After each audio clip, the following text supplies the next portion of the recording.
Après avoir eu un aperçu sur les différents rôles de la Scrum Team, nous passerons maintenant au rituel Scrum. Let's go! Dessinons le schéma dans notre tête pour le mémoriser et le comprendre. Le sprint est une boucle itérative qui se répète de façon continue. Il peut être fixé à une semaine comme il peut s'étaler sur un mois, en fonction de la complexité du produit et la capacité de l'équipe. Partons sur un sprint d'une semaine par exemple, qui commence le lundi et finit vendredi. Le premier événement qui a lieu pour lancer ce sprint, c'est le sprint planning. Comme son nom l'indique, il a pour objectif de planifier le travail à faire durant cette semaine, définir l'objectif du sprint et discuter des actions à faire pour y arriver. Dès que l'équipe se met d'accord et s'engage à atteindre l'objectif défini, nous pouvons lancer le sprint. Et hop, le compte à rebours commence.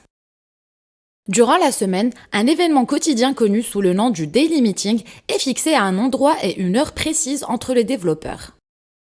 L'objectif est d'avoir un update sur l'avancement du sprint et remonter des alertes s'il y en a, afin que le ou la Scrum Master ou même un des membres de l'équipe puisse s'en occuper au bon moment.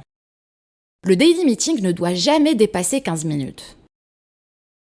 Le dernier jour du sprint, c'est-à-dire le vendredi dans notre cas, les développements et les tests prennent fin pour laisser place au troisième événement de notre itération, la revue de sprint ou la sprint review en anglais.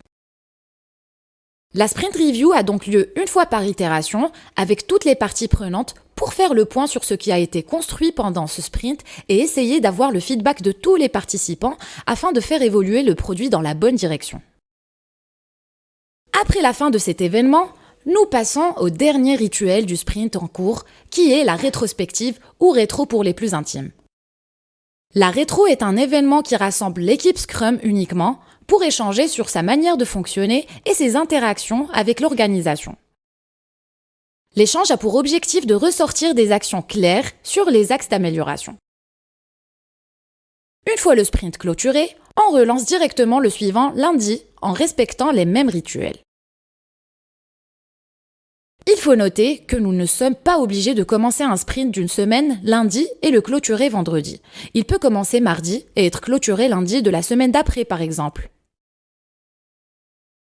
Pour récapituler, nous avons une boucle appelée sprint qui peut être fixée à une semaine minimum et un mois maximum. On retrouve 4 événements phares et obligatoires dans ce sprint qui sont